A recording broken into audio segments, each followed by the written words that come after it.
أعوذ بالله من الشيطان الرجيم. بسم الله الرحمن الرحيم. الحمد لله رب العالمين. الحمد لله الذي لا يبلغ مدحته القائلون ولا يحصي نعماه العادون ولا يحصي حقه المجتهدون الذي لا يدركه بعد الهمم ولا يناله غوص الفطن الذي ليس لصفته حد محدود ولا نعت موجود ولا أجل ممدود ولا وقت معدود. فطر الخلائق بقدرته ونشر الرياح برحمته ووتت بالصخور ميدان أرضه. أما بعد فقد قال الله تبارك وتعالى في قرآن الكريم قوله الحق وهو أصدق الصادقين. بسم الله الرحمن الرحيم. قل إن كنتم تحبون الله فاتبعوني يحببكم الله ويغفر لكم ذنوبكم. صلوات پڑھیں محمد و آل محمد پر.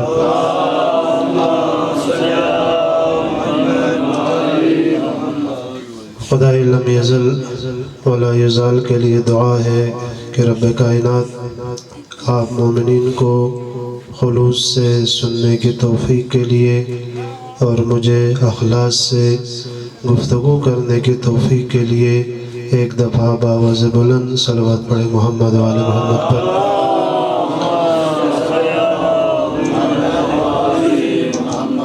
جن مومنین نے التماس دعا کی ہے پروردگار جو بیمار ہیں ان کو صحت کاملہ عطا فرمائے، اور حاضرین میں سے کوئی بیمار ہو پروردگار ان کو بحق امام سید الساجدین ان کو شفاء کلی عطا فرما. اور صاحبان مجلس جن جن مومنین نے جس طریقے سے بھی اس عزا میں شرکت کی ہے پروردگار اپنے درگاہ میں قبول و منظور فرما. اور ہم سب کو ائمہ اہل بیت کی زیارت کرنے کی توفیق عطا فرما.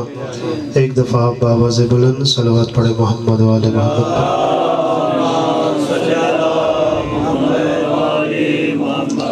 برادران عزیز، قرآن مجید کی ایک آیہ مبارکہ جو آپ کی خدمت میں تلاوت کی، اس میں رب کائنات ارشاد فرماتا ہے قل ان کنتم تحبون اللہ فاتبعونی یحببکم اللہ ویغفر لکم ذنوبکم. میرے پیغمبر ان لوگوں سے کہہ دے اگر تم اللہ سے محبت رکھتے ہیں تو میری اطاعت کریں، اور رسول کی اطاعت کرے تو اس کے نتیجے میں وَيَغْفِرْ لَكُمْ، خدا آپ سے محبت کریں گے، وَيَغْفِرْ لَكُمْ ذُنُوبَكُمْ، خدا تمہارے گناہوں کو معاف کر دیں گے. اب ظاہر سی بات ہے کہ خداوند عالم ہم سے محبت کرے تو خداوند عالم ہمیں اس محبت کے نتیجے میں ائمہ اہل بیت کے جوار میں ہمیں جگہ عطا کریں گے. جب جگہ ہمیں مل جائے تو قرآن مجید کی آیہ کریمہ ہے انما یرید اللہ لیذھب عنکم الرجس اہل البیت، یعنی اہل بیت کے ساتھ رجس آ نہیں سکتا. تو خدا کے لیے ضروری ہو گیا جو بھی اطاعت رسول کرے پہلے اس کو پاک و پاکیزہ کرے پھر اہل بیت کے قریب لے آئے. اب محبت خداوند عالم نے ہمیں حکم دیا کہ خدا سے محبت کرے، خدا کے رسول سے محبت کرے اور اہل بیت اطہار سے محبت کرے. سب سے پہلی بات تو یہ ہے کہ خداوند عالم نے یہ محبت دی کیوں ہے، محبت کی وجہ کیا ہے. ہر بندے کے دل میں کسی سے محبت ہے. ایک دفعہ حضرت موسیٰ علیہ السلام گزر رہے تھے، دھوپ میں ایک خاتون اپنے بچے کو اپنے گود میں رکھ کے دھوپ میں خود بیٹھی ہوئی تھی اور بچہ سائے میں تھا. خداوند عالم سے حضرت موسیٰ نے کہا کہ بارے الہ تیری رحمت کتنی عظیم ہے. حضرت موسیٰ سے خدا نے فرمایا کہ موسیٰ اب دیکھ، تھوڑی دیر کے بعد اس خاتون نے اپنے بچے کو چھوڑ دیا، جا کے پہاڑ پہ چلے گئے اور ایک سائے میں خود بیٹھ گئی۔ حضرت موسیٰ حیران ہو گئے، کہا بار الہ یہ کیا وجہ ہے؟ خداوند عالم نے فرمایا موسیٰ جب میں اس کے دل میں محبت پیدا کرتا ہوں تو یہ اپنے بچوں کے لیے اتنی محبت دیتی ہے، لیکن جب محبت کھینچ لیتی ہوں تو اسی بچے کو چھوڑ کے یہ بھاگ رہی ہے، جا رہی ہے۔ تو محبت ضروری ہے۔ کیوں ضروری ہے؟ اس لیے ضروری ہے، شہید مرتضی مطہری نے بڑی خوبصورت بات کی ہے، وہ فرماتے کہ محبت اس لیے ضروری ہے، انسان کے اندر بلکہ ہر مخلوق کے اندر جو صلاحیتیں ہیں اس صلاحیتوں کو ظاہر کرنے کے لیے محبت ضروری ہے۔ مثلا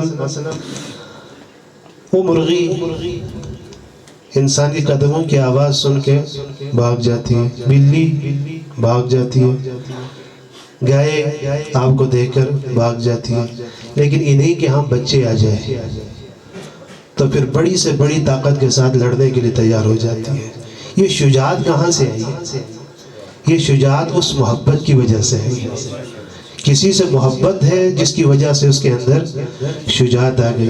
اب آپ کو یہ ذہن میں آنا چاہیے کہ ٹرمپ جیسے ملعون کو گھٹنے پر لایا، نتنیاہو جیسے ملعون کو ڈرا کے رکھ دیا اور ٹرمپ کو ٹرک کے اندر چھپنے پر مجبور کر دیا، وہ کس محبت میں؟ جس کی محبت مومنین کے دلوں میں ہے، وہ امیر المومنین کی محبت ہے۔ اس محبت کی وجہ سے خداوند عالم نے حضرت موسیٰ سے کہا کہ یا موسیٰ لوگوں کے دلوں میں میری محبت پیدا کرو۔ حضرت موسیٰ نے کہا کہ بار الہ تیری محبت میرے دل میں تو ہے، مخلوق کے دلوں میں کیسے پیدا کروں؟ خداوند عالم نے فرمایا کہ موسیٰ میری نعمتوں کو گننا شروع کرو، لوگوں کو بتاؤ جو جو نعمتیں میں نے انسان کو دی ہے، مخلوقات کو دی ہے، وہ نعمتیں آپ حساب کرنا شروع کریں، میری محبت ان کے دلوں میں بیٹھ جائے گی۔ تو حضرت موسیٰ علیہ السلام نے ایسا ہی کیا۔ ایک روایت جو رسول خدا سے منسوب ہے کہ رسول خدا اپنے اصحاب کے درمیان بیٹھے تھے، تو اصحاب سے رسول خدا نے پوچھا خدا کی سب سے بڑی نعمت کیا ہے؟ ایک شخص نے کہا، ایک صحابی نے کہا یا رسول اللہ خدا کی سب سے بڑی نعمت کھانا ہے، خوراک۔ ظاہراً ضروری ہے خوراک انسان کے لیے، خوراک کتنی بڑی نعمت ہے۔ آپ آج غزہ کے لوگوں سے پوچھیں، فلسطین کے لوگوں سے پوچھیں، ایک ایک ٹکڑے کے لیے وہ ترس رہے ہیں۔ بڑی نعمت ہے خوراک۔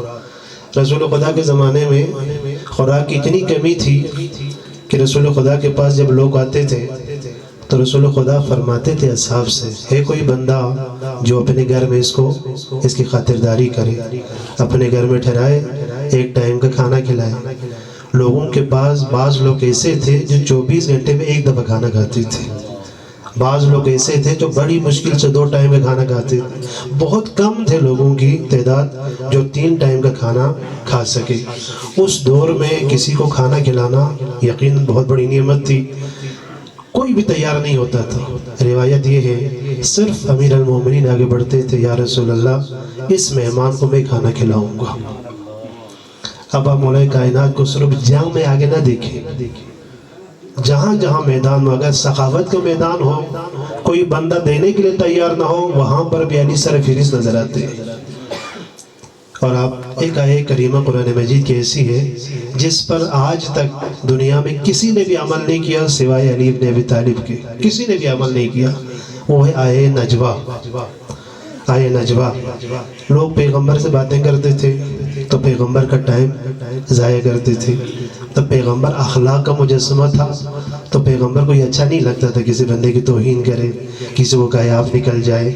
اس اخلاق کی وجہ سے پیغمبر کسی سے کچھ نہیں کہتے تھے، لیکن خداوند عالم نے یہ حکم دیا کہ میرا نبی اب میں حکم لگاؤں گا، جو بھی پیغمبر سے گفتگو کرے پہلے 1 درہم صدقہ دے، پھر پیغمبر سے گفتگو کرے۔ فرماتے کہ 10 دن تک یہ آیت نافذ رہی، ایک بندہ بھی پیغمبر سے ملنے کے لیے نہیں آیا۔ اب جو کہتے ہیں نا کہ پیغمبر پر اتنا خرچ کیا، پورا مال خرچ کیا، یا ان کے پاس مال تھا ہی نہیں، جعلی روایتیں بیان کی ہے، یا مال تھا دینے کی صلاحیت نہیں تھی، کوئی بندہ نہیں آیا. سارے مفسرین نے لکھا یہ تنہا آیا، یہ نجوہ ہے، 10 دن تک نافذ رہی سوائے علی بن ابی طالب کے. مولا کائنات کے پاس 1 دینار تھا، مولا فوراً جائے بازار جا کے اس دینار کو 10 درہم میں تبدیل کیا. 1 دینار کی قیمت 10 درہم تھے. 10 درہم ملے، روزانہ مولا کائنات جا کے رسول خدا سے گفتگو کرتے تھے. تو مشکل زمانے میں کوئی بندہ اگر کہے کہ سب سے بڑی نعمت خوراک ہے تو یقیناً بہت بڑی نعمت ہے. دوسرے صحابی نے کہا یا رسول اللہ خدا کی سب سے بڑی نعمت لباس ہے. آج کے زمانے کی طرح نہیں ہے، آپ گرمیوں کے لباس الگ رکھتے ہیں، سردیوں کے لباس الگ رکھتے ہیں. اگر خواتین کی محفل ہو، کوئی مجلس ہو، تو پھر شادی میں 3 دن ہو تو 3 جوڑے ہو جاتے ہیں. اگر 6 ٹائم کھانا کھاتے ہو تو 6 جوڑے ہونا چاہیے. وہ زمانہ ایسا نہیں تھا. اس وقت لوگ لباس تبدیل نہیں کرتے تھے، لباس پھٹ پھٹ کے چھوٹے ہو جاتے تھے، پھر چھوٹے ہونے کی وجہ سے چھوڑ دیتے تھے. یہ کیفیت تھی، لباس نہیں ملتے تھے لوگوں کو. خود مولا کائنات کا یہ خطبہ ہے. مولا کائنات فرماتے ہیں مجھے شرم ہوتا ہے اس پیوند لگانے والے سے، میری عبا میں کوئی جگہ باقی نہیں رہی جہاں پہ پیوند نہ لگی ہو. یہ خود مولا کائنات کی بات ہے.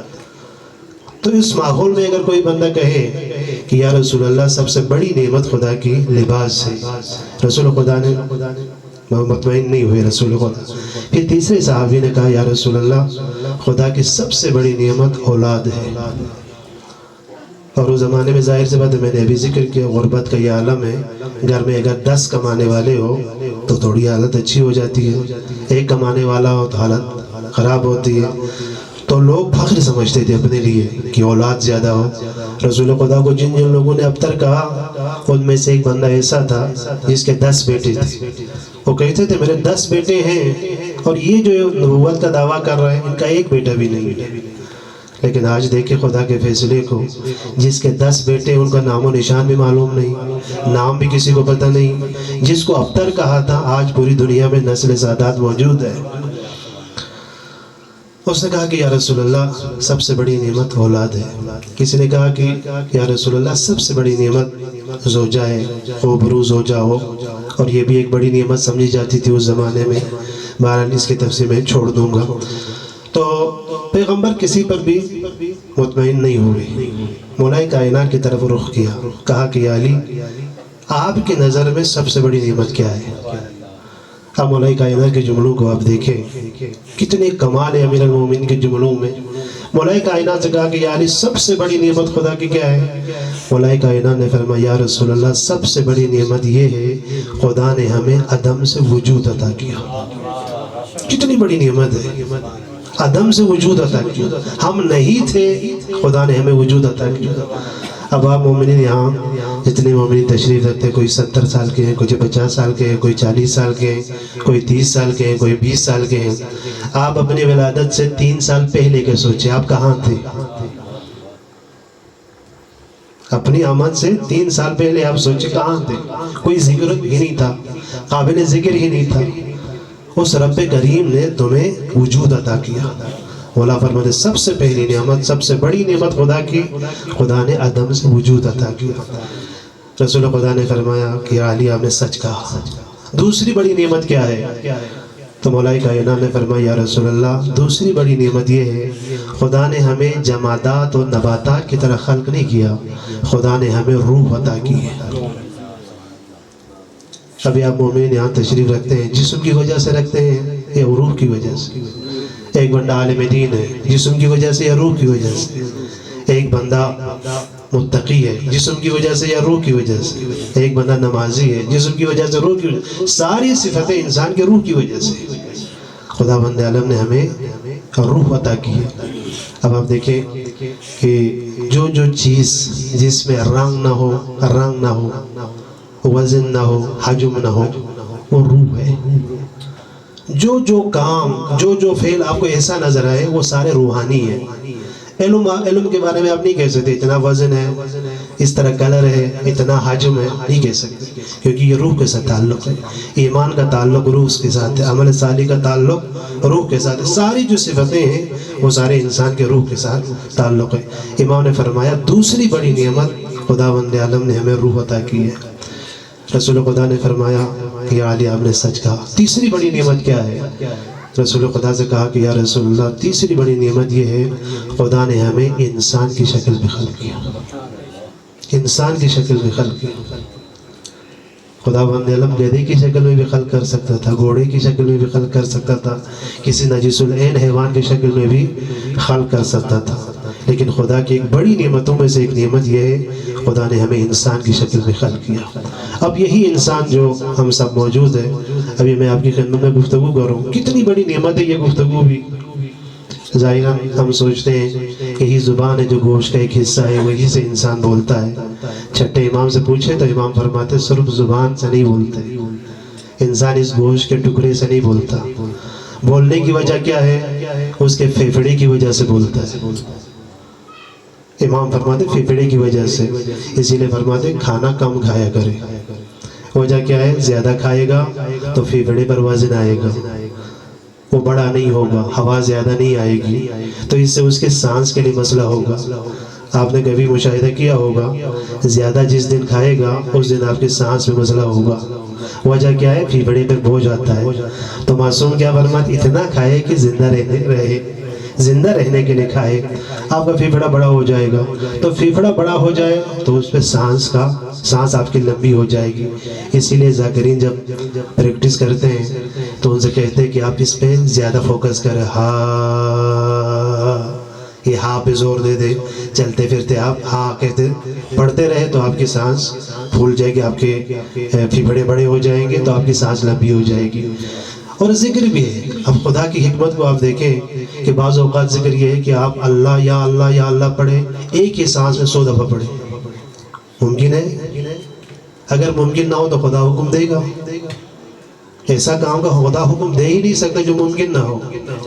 تو اس کا مطلب ہے کہ 100 دفعہ یا اللہ ایک سانس سے کہہ سکتا ہے، لیکن ہم اپنے اعمال کی وجہ سے ہماری سانس میں اتنی طاقت نہیں ہے۔ جب انسان کے پھیپھڑے سے سانس اوپر کی طرف آتے ہیں، ہوا اوپر کی طرف آتی ہے، تو پھر انسان کے حلق میں ایک حصہ، آپ سب منہ کھولے تو ایک گوشت کا ایک حصہ نظر آئے گا، اس کے ساتھ جب ہوا ٹکراتی ہے تو اس سے آواز پیدا ہوتی ہے۔ امام کے جملے میں بتا رہا ہوں، اس سے آواز پیدا ہوتی ہے۔ جب آواز پیدا ہو کے آگے آتی ہے تو پھر اس آواز کو ان کے دانت اور زبان مختلف طریقے سے ان کے الفاظ بنا دیتے ہیں۔ اسی لیے آپ تجوید کے استاد کے پاس جائیں تو تجوید کے استاد آپ کو بتائیں گے کہ آپ اپنی زبان کو دائیں طرف پھینک دیں تو ضاد نکل جائے گا، بائیں طرف پھینک دیں ضاد نکل جائے گا، دائیں طرف یا بائیں طرف، اور آپ اپنی زبان کو اوپر کے دانتوں کی طرف لے جائیں تو راہ نکل جائے گا۔ یعنی یہ سارا کھیل ان کے دانتوں اور اس گوشت کے حصے کا ہے۔ آواز یہاں سے نہیں، آواز نیچے پھیپھڑے سے آتی ہے۔ پھر امام فرماتے کہ اسی خوبصورتی خدا نے انسان کو اتنی خوبصورتی عطا کی ہے۔ یہی دانت جو ہم سمجھتے صرف کھانے کے لیے، ایسا نہیں ہے۔ امام فرماتے انسان کے چہرے کی خوبصورتی میں ایک بڑا کردار انسان کے دانتوں کا ہے۔ امام فرماتے کہ اگر دانتوں کو نکالا جائے، جو خاتون بہت عمر رسیدہ ہو جائے اس کے دانتیں ختم ہو جائیں، یا کوئی مرد بہت بوڑھا ہو جائے اس کے دانت ختم ہو جائے، کتنا برا لگتا ہے اس کے منہ، کتنا برا لگتا ہے اس کے یہ حصہ جبڑے آگے اندر دھنسے ہوئے ہوتے ہیں۔ امام فرماتے ہیں کہ اپنے منہ کو اندر دھنسنے سے بچاتے ہیں ان کی دانت، اس کی خوبصورتی کو باقی رکھتے ہیں ان کی دانت۔ اور اسی خوبصورتی کے اوپر خداوند عالم نے انسان کی آنکھ کو رکھی، اور اس آنکھ کے اوپر آپ کے آبرو ہے۔ آپ سمجھتے ہو ویسے بھی خدا نے ایسا رکھا ہے؟ ایسا نہیں ہے، بڑی حکمت ہے رب کائنات کی۔ جس کے آبرو نہ ہو، جس کے پلکیں نہ ہو، آنکھ جتنی بھی تیز ہو وہ دیکھ نہیں سکتا۔ اس کے دیکھنے کے لیے سب سے زیادہ مددگار اس کے آبرو ہے، اس کی پلکیں ہیں جو دیکھ سکتا ہے۔ خداوند عالم نے اس کو سخت بنایا۔ امام نے یہ سارا فرمایا ہے کہ آپ کے آبرو سخت ہے، آپ کے پلکیں سخت ہیں، آپ کے سر کے بال بڑھتے بھی ہیں اور نرم بھی ہیں، اور آپ کے پلکیں اور آپ کے ابرو ایسا نہیں ہے، تاکہ آپ کی آنکھ بچ جائے، اس کے لیے خوبصورت طریقے سے آپ کے ابرو کو بنایا۔ پھر آپ کان کو دیکھیں، ہم سمجھتے ہیں کہ کان خراب ہو گیا، تھوڑی دیر کے بعد مجھے سنائی دینا ختم ہو گیا، ایسا نہیں ہے۔ آپ کے کان میں آپ کے کان میں 30 لاکھ ذرات کام کرتے ہیں، صرف کان میں، اور اس کے ذریعے سے آپ سنتے ہیں۔ اگر کچھ ذرات کام کرنا چھوڑ دیں، آپ کو سنائی نہ دے۔ اور فرماتے ہیں کہ یہ جو لبلبا اپینڈکس جو عموماً لوگ نکالتے ہیں، ایک ملک میں ایسا کیا کہ لوگوں نے اپینڈکس نکال کے پھینک دیا، تو ایسا ہوا کہ لوگ اچانک مر جاتے تھے، ہاسپٹل نہیں جاتے تھے، کوئی بیمار نہیں ہوتے تھے، لیکن مر جاتے تھے۔ لوگوں نے تحقیق کی، ڈاکٹروں نے تحقیق کی اس کی وجہ کیا ہے، تو وجہ یہ ثابت ہوئی کہ لوگ اپنے اپینڈکس پہلے ہی سے نکال چکے تھے۔ اپینڈکس کا کیا کام ہے؟ اپینڈکس کا کام یہ ہے، آپ کے وجود میں جہاں پر بھی درد ہو وہ اپینڈکس آپ کو بتا دیتے ہیں۔ آپ کی آنکھ میں درد ہے، آپ کے سر میں درد ہے، آپ کے کان میں درد ہے، وہ آپ کو اطلاع دیتے ہیں، آپ کے جسم کی درد کو آپ کو بتاتے ہیں، وہ کام آپ کے اپینڈکس کا ہے۔ کتنا عظیم نظام ہے اس انسان کی چھوٹے جسم، اور خداوند عالم نے اس انسان کو خلق کیا۔ اب آپ دیکھیں یہ انسان رحم مادر میں ہے، رحم مادر میں جب انسان ہوتے ہیں اس کے خوراک کا انتظام کیسے کرتے وہ رب کائنات؟ دنیا کے سارے خوراک وہ بچہ کھاتا ہے ماں کے خون کی شکل میں، اور دنیا میں اس وقت تک وہ بچہ نہیں آتا جب تک اس کا جسم اتنا مضبوط نہ ہو جائے کہ دنیا کی ہوا برداشت کرے۔ وہ اس وقت تک دنیا میں نہیں آتا جب تک اس کی آنکھ میں اتنی طاقت نہ ہو کہ دنیا کی روشنی کو برداشت نہ کرے، اس وقت تک دنیا میں نہیں آتا۔ کتنا عظیم حکیم ہے وہ ذات۔ جب وہ بچہ دنیا میں آتے ہیں، دنیا میں آنے کے بعد اس کی غذا، وہی غذا جو رحم مادر میں کھا رہا تھا، دنیا میں وہی غذا تبدیل ہو گیا، خون کی شکل میں اس کی پرورش ہو رہی تھی۔ دنیا میں آنے کے بعد رب کائنات نے بہترین طریقے سے دودھ کی شکل میں اس کے خوراک تیار کیا دنیا میں آنے کے بعد۔ اب اس کے بعد اس کو فوراً دانت نہیں دیا۔ اگر بچہ دنیا میں آتے ہی خداوند عالم دانت دے دیتے، عموماً ہم سمجھتے ہیں بچوں کے لوگوں کے دانت 32 ہوتے ہیں، لیکن اگر آپ تحقیق کی طرف جائیں 52 دانت ہوتے ہیں انسانوں کے، اس میں 20 دانت انسان کے دودھ کے ہوتے ہیں، باقی 32 دانت انسان کے حقیقی ہوتے ہیں جو عمر بھر آپ کی دانت باقی رہتی ہے۔ اس وقت تک خدا دانت نہیں دیتے جب تک آپ کے معدہ مضبوط نہ ہو، آپ کی آنتیں مضبوط نہ ہو۔ جب آپ کی آنتیں اور معدہ مضبوط ہو خدا آپ کو دانت دے دیتے۔ کیا حکمت ہے اس ذات کی! اگر پیدا ہوتے ہی دانت دے دیتے تو وہ بچہ بھی مر جاتا، کیونکہ پیٹ اتنا مضبوط نہیں ہوتا، اور اگر دودھ بھی ہے تو ماں کے لیے اذیت تھی۔ تو اس رب کائنات نے پہلے یہ نظام کر دیا، اس کے بعد اس کو دانت عطا کیا۔ معصوم سے پوچھا میرے چھٹے امام سے کہ مولا جب بچہ دنیا میں آتا ہے، آنے کے بعد جاہل پیدا کیوں ہوتا ہے، لاشعور پیدا کیوں ہوتے ہیں؟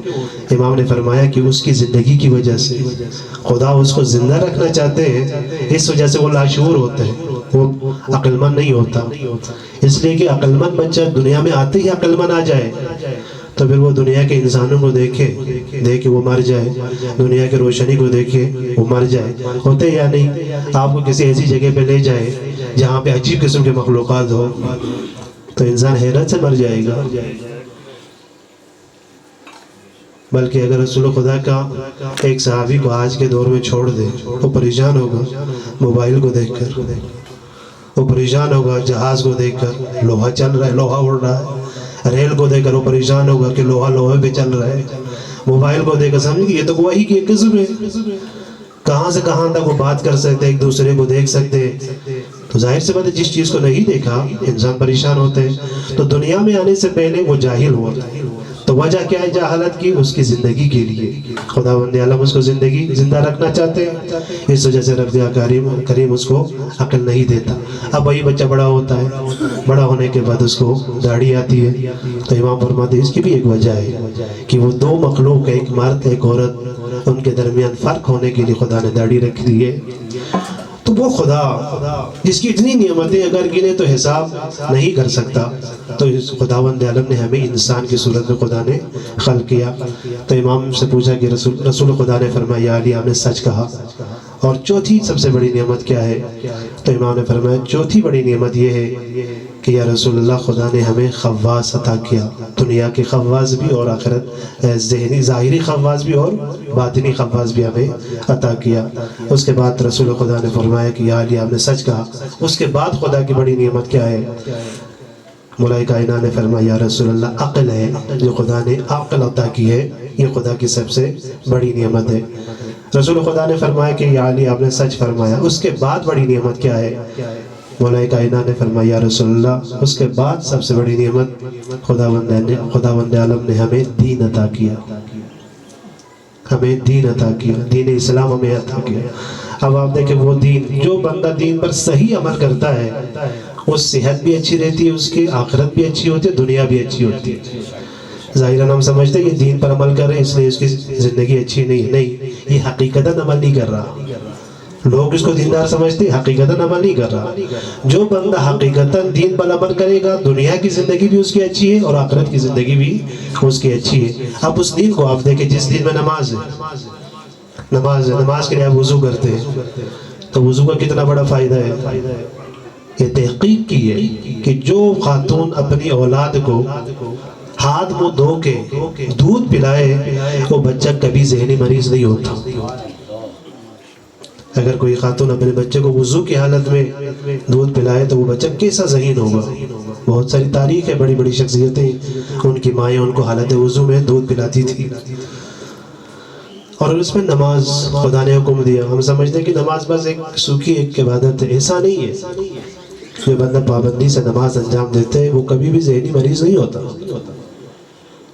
اب آج بھی دیکھیں تحقیق ہے کہ مشرقی دنیا میں ذہنی مریض کم ہے، مغربی دنیا میں زیادہ ہے۔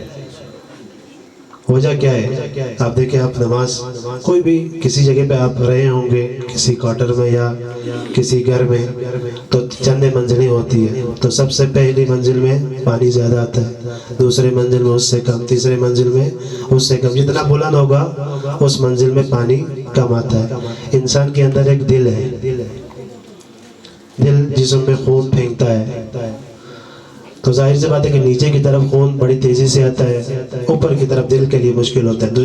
خون پہنچتا ہے لیکن مشکل ہوتا ہے۔ لیکن جب انسان تھکتا ہے تو کیا کرتا ہے؟ انسان فوراً لیٹ جاتے ہیں۔ آپ سمجھتے ہیں یہ ویسے ہی ہوتا ہے؟ ایسا نہیں، یہ فطرت انسانی میں خدا نے رکھی ہے کہ جب تھک جائے فوراً لیٹ جاتے ہیں۔ تو انسان کا جو دل ہے، دل پمپنگ کرتے اوپر کی طرف تو کم ہو جاتا ہے۔ جب اس کا دل اس کے وجود سے نیچے ہو جائے، اس کا سر اس کے دل سے نیچے ہو جائے تو تیزی سے خون دوڑنا شروع ہوتا ہے اس کے دماغ میں، تو اس کو فریش ہو جاتے ہیں۔ خداوند عالم نے کیا فرمایا؟ میرے بندے 5 وقت کی نماز پڑھو، آپ کے وجود اوپر ہوں گے، آپ کے سر نیچے ہوں گے، آپ کے دل اوپر ہوں گے تو بڑے آسانی سے سرکولیشن کریں گے خون، اور آپ کا دماغ صاف رہے گا اور آپ کے لیے فائدہ ہوگا، آپ کے لیے ذہنی ٹینشن نہیں ہوگا۔ اسی لیے معصوم فرماتے ہیں کہ 24 گھنٹے میں ایک لمبا سجدہ کرو، ایک سجدہ لمبا کرو۔ ایک حکمت خدا جانتے ہیں، معصوم جانتے ہیں، ایک حکمت تو ہمارے سامنے آ گئے کہ انسان کا سر نیچے ہوگا اور انسان کا دل اوپر ہوگا تو خون دوڑے گا تو انسان کو سکون ملے گا۔ یہ خدا کی بڑی نعمتیں جو خدا نے ہمیں عطا کی، وہ دین خدا کی ایک بڑی نعمتوں میں سے ایک نعمت ہے۔ رسول خدا نے فرمایا کہ یا علی آپ نے سچ فرمایا کہ یا علی اس کے بعد خدا کی بڑی نعمت کیا ہے؟ مولا کائنات نے فرمایا یا رسول اللہ خدا کی نعمتوں میں سے ایک بڑی نعمت یہ ہے خدا نے ساری کائنات کو ہمارے لیے خلق کیا اور سارے کائنات کے اختیار ہمیں دیا۔ یعنی اس کا مطلب ہے کہ کائنات میں جو کچھ بھی خدا نے خلق کیا ہے یہ انسان کے فائدے کے لیے، حالانکہ وہ نجس العین حیوانات بھی ہوں وہ فائدہ انسانوں کے لیے۔ وہ حیوان مجھے یاد نہیں ہے، ایک حیوان کے بارے میں بہت پہلے میں نے پڑھا تھا کہ خداوند عالم نے اس حیوان کو اس لیے خلق کیا ہے، اس نجس العین کو، کہ فضا میں جب خرابی ہوتی ہے تو اس فضا کی خرابی کو کھینچنے کے لیے اس حیوان کو خدا نے خلق کیا ہے۔ یعنی کوئی چیز فائدے سے خالی نہیں ہے۔ پھر مولا کائنات نے کیا فرمایا؟ ہر چیز پر انسان کو کنٹرول عطا کیا، یہ بڑی نعمتیں ہیں۔ تو اس کا مطلب ہے کائنات میں ہر چیز پہ انسان کا کنٹرول ہونا چاہیے۔ اگر کنٹرول نہیں ہوا تو اس کا مطلب ہے انسان نے خود کمی کی ہے۔ علی کی نظر میں یہ ہے کہ ہر جگہ پر کنٹرول ہونا چاہیے۔ اگر آج دن کو چاند پہ کھانا کھائے تو کل دوپہر کا کھانا اس کو مریخ پہ کھانا چاہیے، پھر اس کے بعد کسی اور سیارے پہ کھانا چاہیے، کیونکہ سارے کائنات انسان کے اختیار میں خدا نے دیا ہے، یہ مولا کائنات کا جملہ ہے۔ پھر مولا کائنات نے فرمایا، رسول خدا نے فرمایا یا علی آپ نے سچ فرمایا۔ اس کے بعد خدا کی سب سے بڑی نعمت کیا ہے؟ تو مولا کائنات نے فرمایا یا رسول اللہ اس کے بعد خدا کی سب سے بڑی نعمت خدا نے ہمیں مرد بنایا، عورت نہیں بنایا، یہ بھی خدا کی بڑی نعمتوں میں سے ایک نعمت ہے۔ اس کے بعد رسول خدا نے فرمایا کہ یا رسول اللہ یا علی آپ نے سچ فرمایا، اس کے بعد سب سے بڑی نعمت کیا ہے؟ تو مولا کائنات نے فرمایا یا رسول اللہ خدا کی اتنی نعمتیں ہیں میں گن نہیں سکتا، میری زندگی ختم ہو جائے گی لیکن خدا کی نعمتیں ختم نہیں ہوگی۔ رسول خدا نے فرمایا یا علی حقیقتاً ایسا ہی کہ خدا کی نعمتوں کو حساب نہیں کر سکتا۔ ایک دفعہ آپ صلوات پڑھیں محمد والے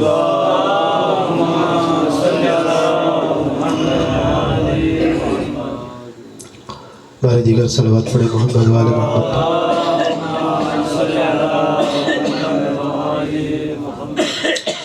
تو خدا کی نعمتیں انسان گن نہیں سکتے، اتنی نعمتیں خدا نے ہمیں عطا کی، خدا کی طرف سے ہمیں ملی ہے۔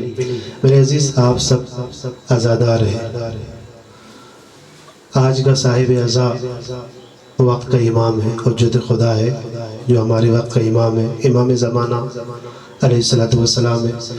آپ مومنین کا بڑا مقام اور مرتبہ ہے، اس لیے کہ انسان کو خدا کی نظر میں تو بہت قدر و قیمت ہے انسان کی، لیکن اس انسان کو بھی معلوم ہونا چاہیے کہ میری قدر و قیمت کیا ہے۔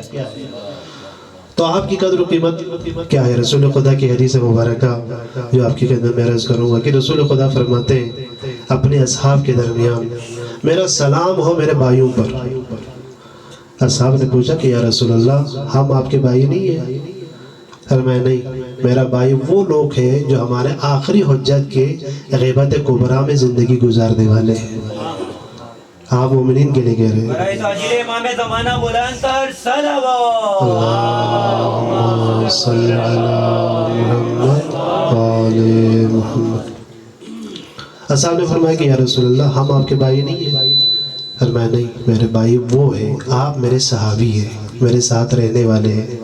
کہ یا رسول اللہ وہ آپ کے بھائی کیوں ہیں؟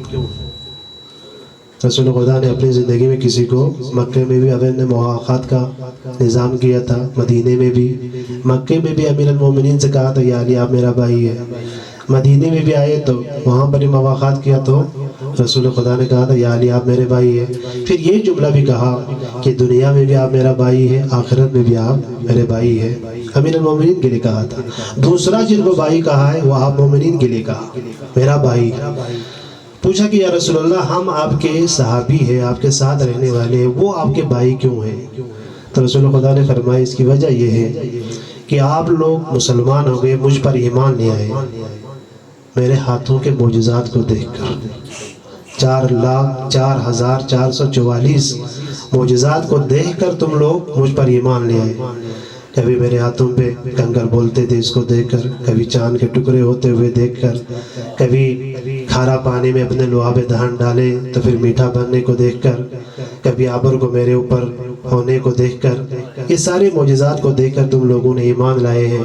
لیکن ہمارے آخری حجت کے غیبت کے دوران کوئی حجت خدا ان کے سامنے نہیں ہے، کوئی ہدایت کرنے والا ظاہراً ان کے سامنے موجود نہیں ہے۔ وہ ہماری طرف منسوب جو کتابیں ہیں، جو حدیثیں ہیں، اس پہ عمل کر کے اپنے ایمان کو مضبوط رکھے ہوئے ہیں، ان پر میرا سلام جو میرا بھائی ہے۔ اور دوسری حدیث جو امام زین العابدین علیہ السلام کی ہے، امام نے فرمایا کہ ہمارے آخری حجت کے غیبت کے دوران جو زندگی گزارنے والے ہیں ان کا مقام اس وقت ایک مومن کا اتنی قدر و قیمت ہے، 1000 شہدائے احد اور بدر سے بہتر ہے۔ 1000 شہدائے احد اور بدر سے بہتر ہے۔ وہ مومن جو آج کے دن کا ہے، اپنے آپ کو ایماندار رکھے، اس کا مقام اتنا بلند ہے۔ کیوں اتنا بلند ہے؟ اس لیے شہدائے احد کے لیے برائیوں کا راستہ بند تھا، حجت خدا ساتھ موجود تھے، رسول خدا خود موجود تھے، جو بھی مشکل تھا پوچھنے میں آسانی سے رسول کو پوچھے بس مسئلہ حل ہو گیا، برائیوں کا راستہ بند، نیکی کا راستہ کھلا تھا۔ آج کا دور احسانی ہے، سارے برائیوں کے راستے کھلے ہیں، نیکی کا راستہ بند ہے۔ حجت خدا ہمارے سامنے موجود نہیں ہے، برائی کا راستہ سارے کھلے ہوئے. جو بندہ اس برائی کے دروازوں کو اپنے لیے بند رکھے ان کا ایمان بہتر ہے ان کے ایمان سے جو شہدائے بدر و شہدائے احد کے. مشکلات زیادہ ہے. اور ہمارے چھٹے امام نے فرمایا میرے پیچھے جماعت میں 25 نماز پڑھے، 25 نماز امام جعفر صادق کے پیچھے پڑھے، اس جماعت کے ثواب سے زیادہ اس مومن کے ایک وقت کے نماز کا ثواب ہے جو غیبت کبریٰ میں نماز پڑھتے ہیں. آپ مومنی میں سے کوئی ایک نماز پڑھے، امام صادق فرماتے ہیں میرے پیچھے جماعت میں 25 نماز سے بہتر ہے. یہ مقام اور مرتبہ ہے آپ مومنین کی، ہماری یہ مقام و مرتبہ ہے. لیکن ایک طرف اتنے بلند ہمارے مقام ہیں جو بندہ سیڑھی پہ چڑھ کے اوپر جاتے ہیں، پہلی سیڑھی پہ قدم رکھے گرنے کا خطرہ کم ہوتا ہے، دوسری سیڑھی پہ قدم رکھے تو گرنے کا خطرہ تھوڑا بڑھ جاتے ہیں، تیسرے میں جتنا بلند ہو جاتے ہیں اتنے گرنے کا خطرہ زیادہ ہوتا ہے. تو ایک طرف آپ کے مقام اور مرتبہ اتنا بلند ہے، دوسری طرف آپ کے لیے خطرات بھی بہت زیادہ ہے. ایک خطرہ جو آپ کی خدمت میں عرض کروں گا، ایک دفعہ باواز بلند صلوات پڑھے محمد.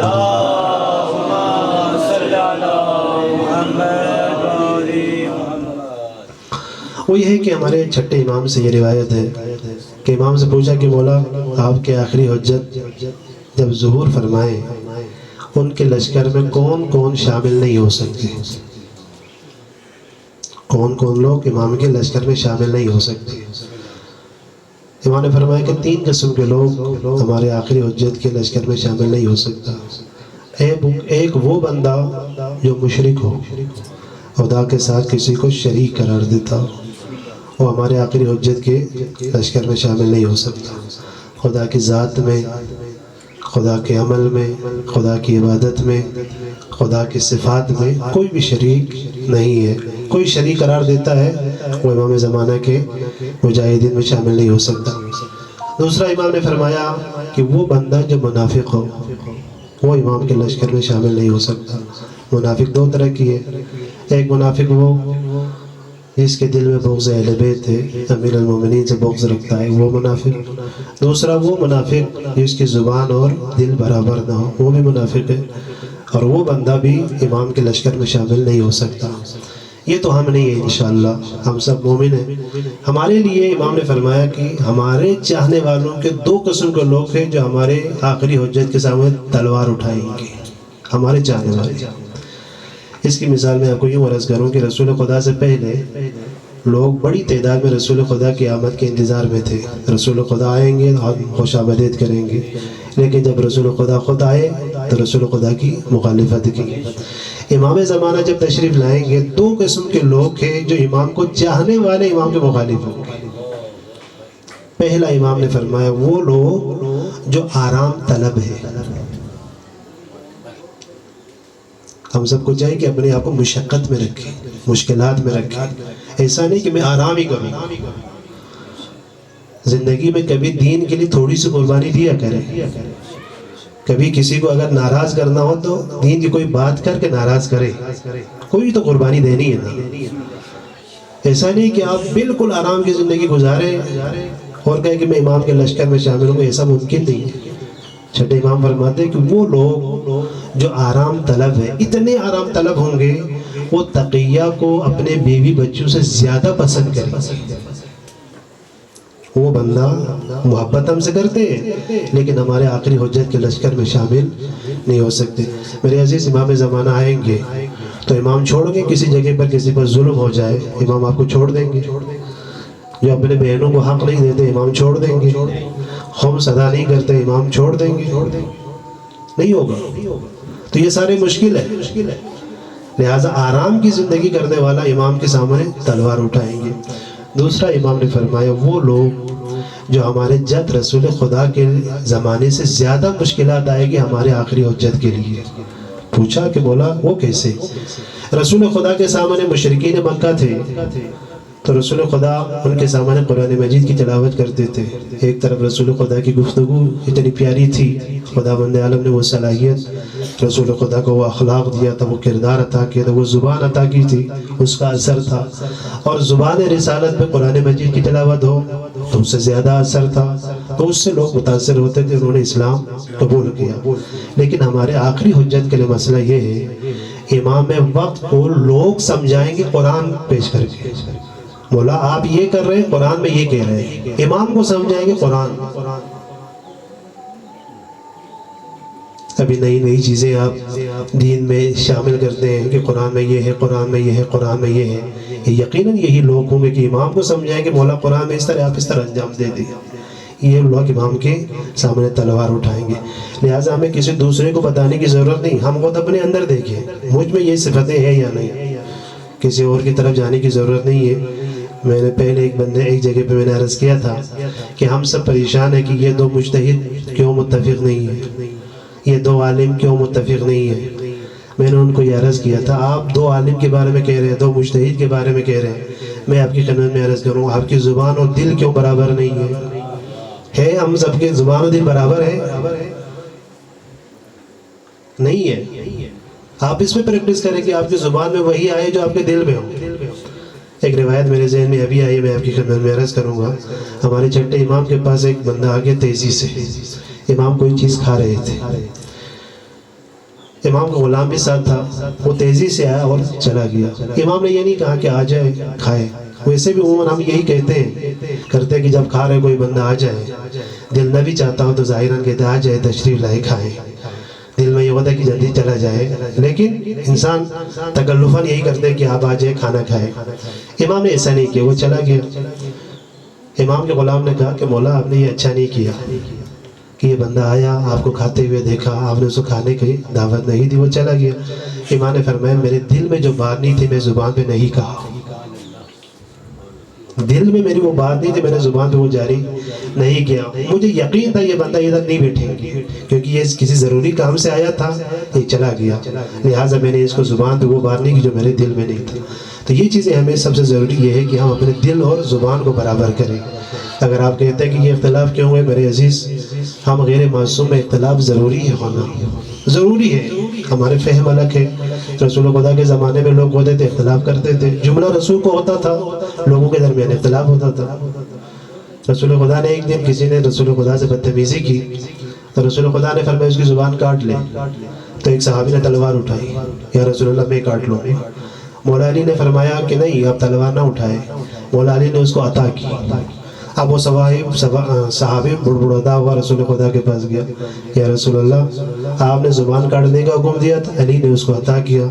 رسول نے فرمایا میری مراد وہی تھی جو علی نے کیا۔ ہر جگہ پہ زبان کاٹنے کا مطلب نہیں کہ اس کی زبان ہی کاٹنا ہے۔ تو لہٰذا فرق ہوتا ہے، سمجھ میں فرق ہوتا ہے۔ آپ غیر معصوم کی بات کریں، انبیاء کے درمیان فرق قرآن مجید میں ذکر کیا ہے۔ حضرت داؤد اور جناب سلیمان کے فہم میں آپ دیکھیں قرآن مجید میں فَفَحَمْنَهَا سلیمان، ہم نے سلیمان کو افہام کیا، سمجھایا۔ اور قرآن مجید میں حضرت خضر اور جناب موسیٰ کا ذکر ہے۔ جب معصوم کے درمیان فرق ہو سکتے، غیر معصوم میں فرق نہ ہو تو معجزہ ہے، فرق ہونا چاہیے۔ فہم میں انسان کے فرق ہوتے ہیں، لیکن کوشش یہ کرنا چاہیے کہ انسان کے دل اور زبان برابر ہو۔ غلطی ہو سکتی ہے لیکن دل اور زبان میں تضاد نہ ہو۔ ایک دفعہ آپ صلوات پڑھیں محمد والے محمد۔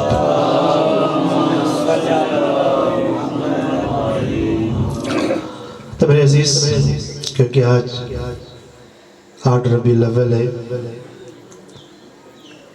امام حسن العسکری علیہ السلام کی شہادت کے عنوان سے یہ مجلس منعقد کی ہے، اور امام حسن العسکری کی ایک حدیث مبارکہ جو آپ کی خدمت میں تلاوت کروں گا، وہ حدیث امام کی یہ ہے، ہم سب کی خواہش ہے کہ ہم میں مومنین کی نشانی ہو۔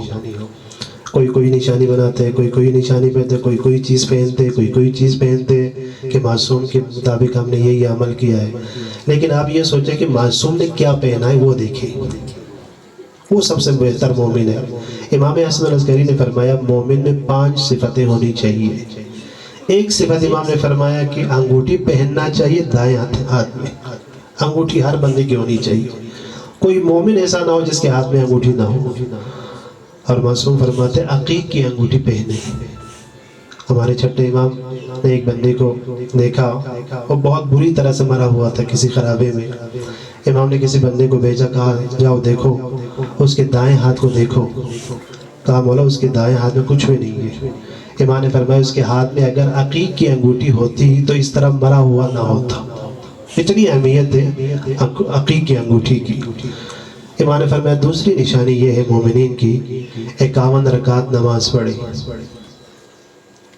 بہترین عزادار، بہترین مومن، بہترین متقی، اس کی نشانی جو ہمارے 11واں امام فرماتے 51 رکعت نماز پڑھے۔ 17 واجب نمازیں ہیں اور 34 مستحب نمازیں ہیں۔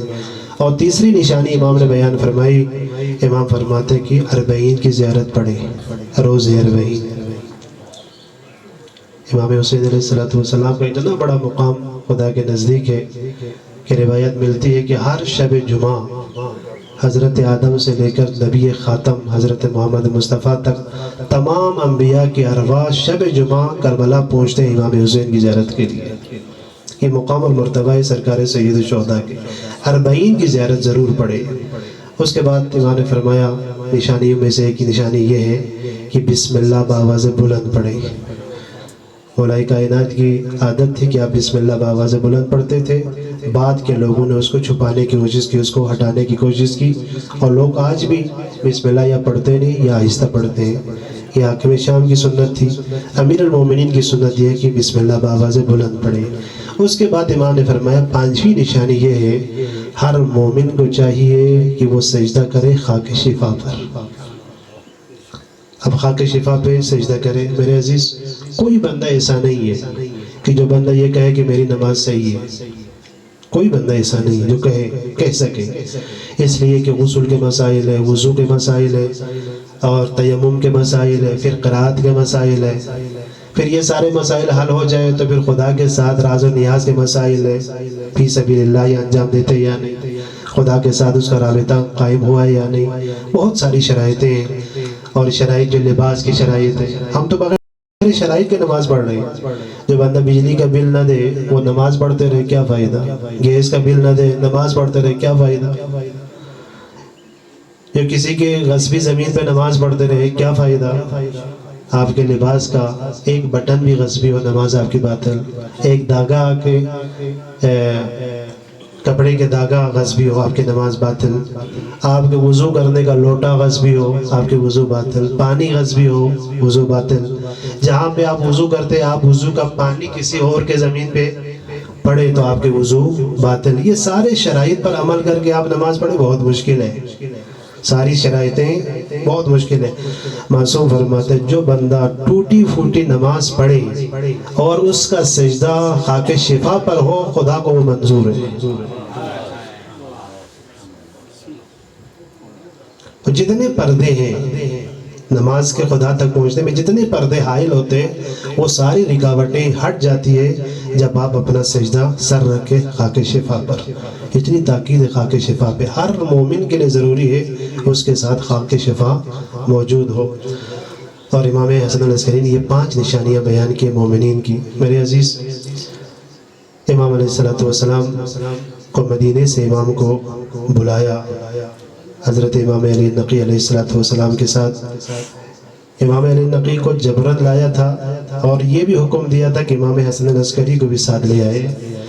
امام علیہ السلام کی مختصر، سارے ائمہ میں جس کی امامت کی مدت مختصر ہے وہ امام علی نقی علیہ السلام ہے۔ اس قلیل مدت میں امام نے بہت بڑا کام کیا، مشکلات بہت تھی امام کے لیے لیکن کام بہت بڑا کیا۔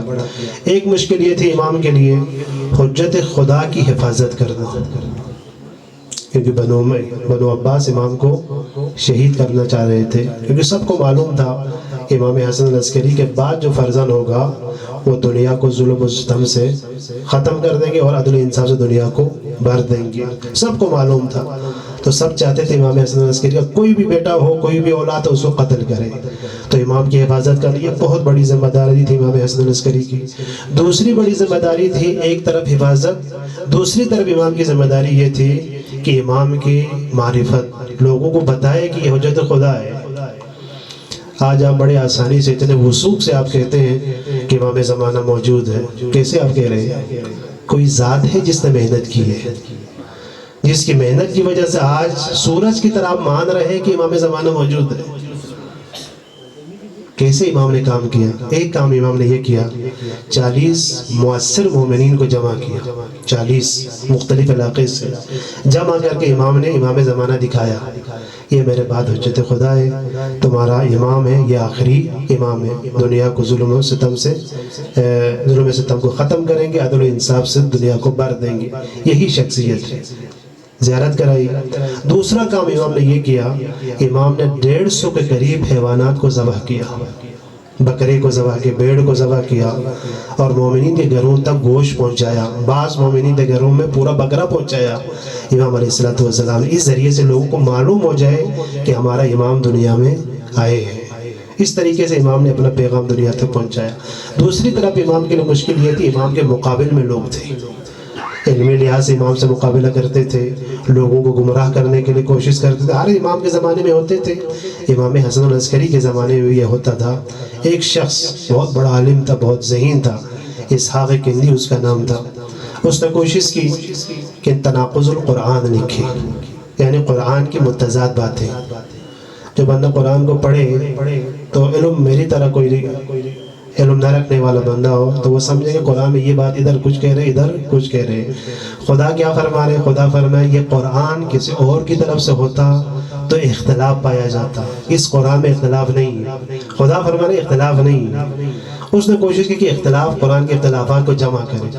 امام حسن العسکری تک جب یہ خبر پہنچی، امام نے ان کے شاگرد سے رابطہ کیا۔ امام نے شاگرد سے کہا کہ آپ جا کے اپنے استاد کو کہیں، کیا ایسا ممکن ہے کہ جو کہنے والا کچھ کہنا چاہتے ہیں سننے والا کچھ اور سمجھے؟ ایسا ممکن ہے؟ مثلا میں ابھی گفتگو کر رہا ہوں آپ کے سامنے، میں کچھ کو اور بولنا چاہتے ہیں، آپ کچھ اور سمجھے، ہو سکتے ہیں؟ مکمل طور پر توجہ نہ رکھتا ہو تو پھر وہ انسان سمجھے کہ یہ جملہ کیا کیسی باتیں کی اس نے کی ہے، ٹھیک ہے؟ تو آپ ان کو یہ بتا دیں۔ اب وہ شاگرد ان کے پہلے ان کے ساتھ محبت کا اظہار کیا، قربت حاصل کی، اس کے بعد اپنے استاد سے کہا کہ آپ تناقض القرآن لکھنے کے لیے بیٹھ گئے ہیں، کیا ایسا ممکن ہے جس آیت کو آپ خدا کے دوسری آیت کے ساتھ تضاد ظاہر کرنا چاہتے ہیں، خدا کا مقصد کچھ اور ہو، آپ نے سمجھا کچھ اور ہو؟ کیونکہ وہ عالم تھا، وہ سمجھ گیا۔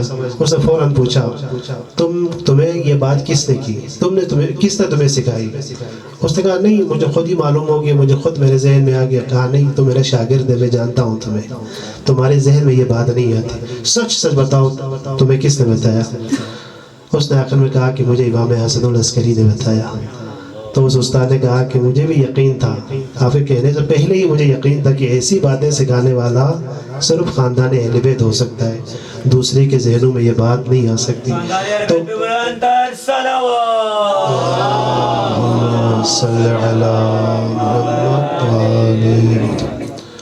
اب ظاہر سے بات ہے کہ اہل بیت کے ساتھ جب مقابلہ نہ کر سکے تو شہادت یقینی ہے۔